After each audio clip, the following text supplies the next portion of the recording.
A newborn blue whale enters the world already larger than almost every animal on Earth. It may be around 7 meters long, weigh 2 or 3 tons, and possess a body longer than many cars placed end to end.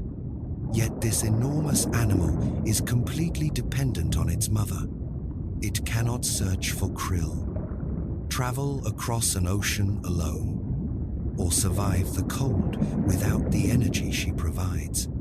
During the first months of its life, the calf must transform from a vulnerable newborn into a powerful young whale capable of migration, deep diving, and independent feeding. It must do this with extraordinary speed. A blue whale calf can gain tens of kilograms every day, and some estimates suggest growth approaching 90 kilograms in 24 hours during its most rapid development. No land mammal grows on this scale. The mother is not simply raising a baby. She is building a giant. The story begins long before the calf takes its first breath. A female blue whale carries her developing offspring for almost a year. During pregnancy, she must continue traveling, feeding, and maintaining a body that may already weigh more than 100 tons. The calf grows inside her while she moves between productive feeding grounds and lower latitude waters associated with breeding and birth. Every kilogram added to the fetus comes from energy gathered by the mother. Often during seasons, when dense krill swarms allow her to build enormous reserves of fat. This stored energy becomes essential because a mother may have limited access to food during parts of the breeding and calving season. She must support herself while producing one of the richest forms of milk in the animal kingdom. Unlike a human mother who can eat frequently while nursing, a blue whale may depend heavily on the reserves accumulated months earlier. Her body becomes an energy bank, and the calf withdraws from it every day. Birth takes place in water, most likely in relatively warm regions. Although many details remain poorly understood, humans have rarely witnessed a blue whale giving birth in the wild. The ocean hides the event beneath waves, distance, and darkness. Researchers know far more about the roots of adult whales than about the exact moment when the largest newborn on Earth emerges. The calf is probably born tail first, as is common among whales. This position may reduce the risk of drowning during delivery because the head remains inside the mother until the final stage. Once free, the newborn must reach the surface quickly. It has never breathed air before. Its lungs must expand, and the blowhole on top of its head must open above the water. The mother may remain close beneath it, guiding its body upward through movement and physical contact. That first breath begins a completely different life. Inside the womb, oxygen arrived through the mother. Now the calf must control every breath itself. It must learn to coordinate swimming, surfacing, and exhaling while waves move above it. A mistake made by an adult whale may be corrected easily. For a newborn still developing strength and coordination, even reaching the surface requires effort. The calf stays extremely close to its mother. This position offers several advantages. Her enormous body provides guidance through moving water. When she swims, the flow around her can reduce some of the resistance experienced by the smaller animal. By remaining beside or slightly behind her, the calf may take advantage of this hydrodynamic shelter, conserving energy while learning to travel. This is important because the young whale must swim almost continuously. There is no nest, beach, or solid platform where it can rest. The ocean supports its body, but it also demands constant control. The calf must breathe regularly, remain near its mother, and respond when she changes direction or depth. Even sleep must occur while the animals continue surfacing to breathe. Nursing presents another challenge. Blue whales do not have lips designed to suck in the same way as human infants. The calf positions its mouth near one of the mother's mammary slits, located on the underside of her body. Muscles around the mammary glands help eject milk directly into the calf's mouth. The liquid is extremely rich in fat and protein, much thicker than ordinary cow's milk.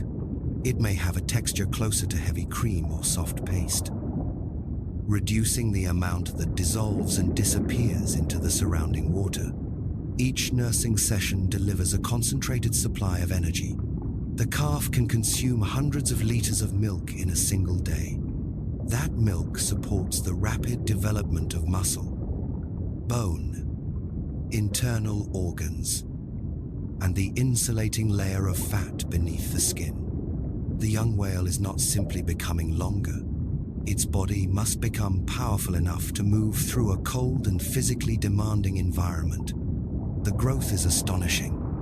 A calf may add several centimeters of length and dozens of kilograms of mass each day. Within months, it can gain many tons. A human baby doubles its birth weight over several months. A blue whale calf can add the mass of an adult human in roughly a day during periods of rapid growth. The mother must produce enough milk to support this transformation while continuing to swim across large distances. This enormous investment helps explain why blue whales usually produce only one calf at a time. Supporting twins would place extreme demands on the mother. One calf already requires months of pregnancy, large energy reserves, constant protection, and vast quantities of milk. Reproduction is slow, and females do not give birth every year. Raising a single young whale represents a major portion of the mother's life and energy.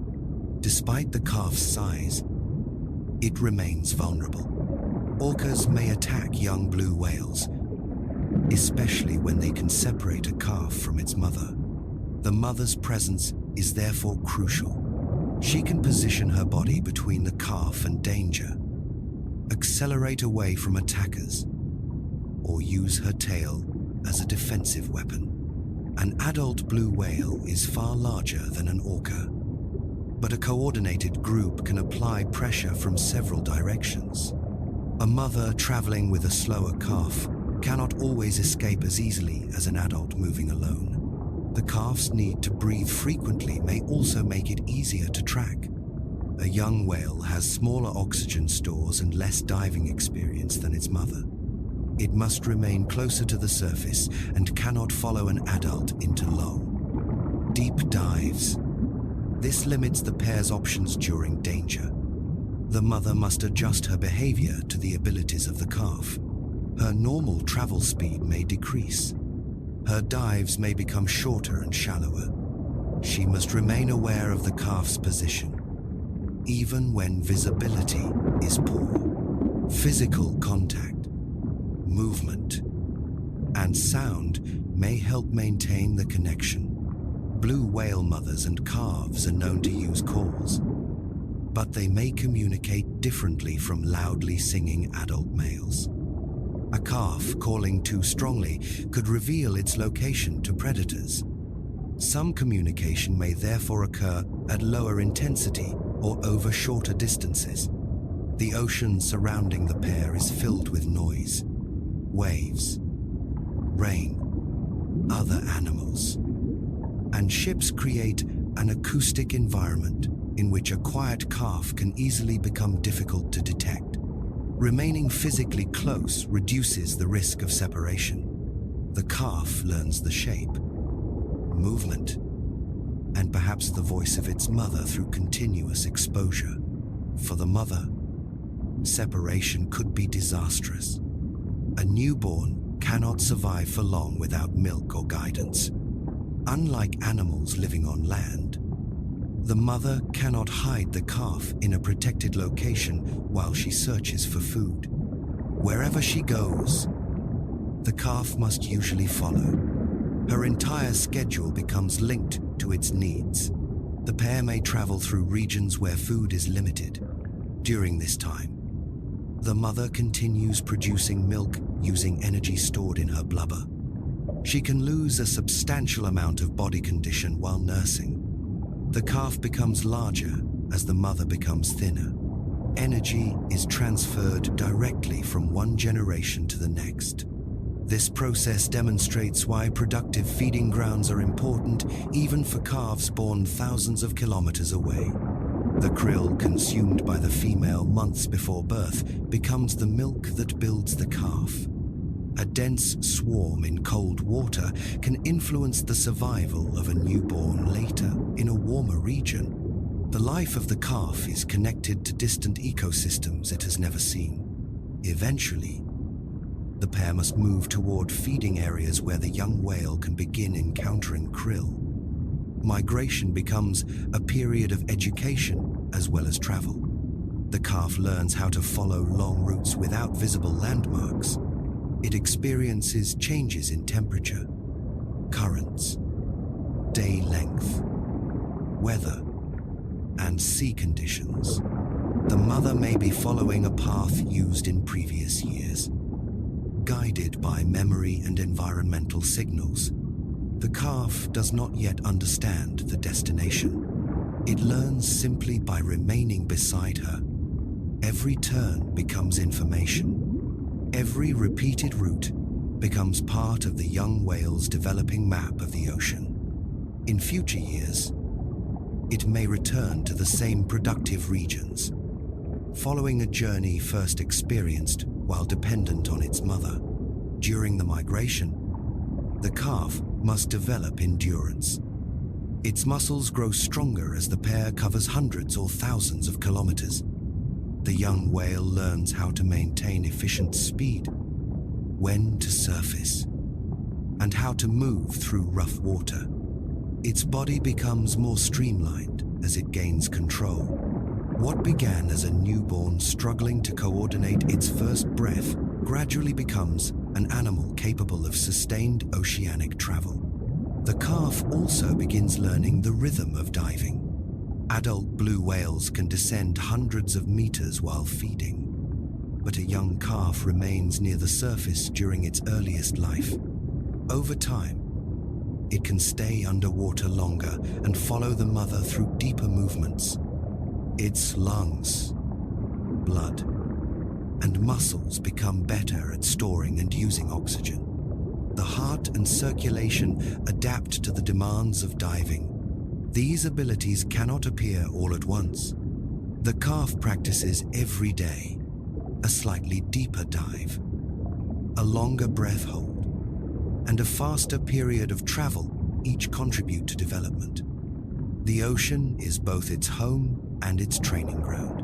When the pair reaches productive waters, the calf encounters the behavior that will eventually support its adult life. It may watch the mother locate krill swarms, descend, accelerate, and open her enormous mouth. At first, the calf remains dependent on milk and cannot perform feeding lunges effectively. Its baleen and feeding structures are still developing, and it lacks the experience required to judge prey density. But observation matters. The calf begins learning where krill gather, how the mother approaches a swarm, and how feeding behavior changes with depth and time of day. It experiences the difference between ordinary travel and the repeated diving pattern of a whale that has found food. The mother may disappear beneath the surface for longer periods while feeding. The calf waits, swims nearby, or attempts shallow dives of its own. Each return reinforces the connection between location, diving, and food.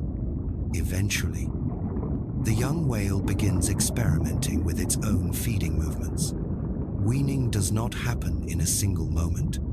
Milk remains important, while the calf gradually learns to capture krill. For a time, It may receive energy from both nursing and independent feeding attempts. This transition reduces the pressure on the mother and prepares the calf for separation.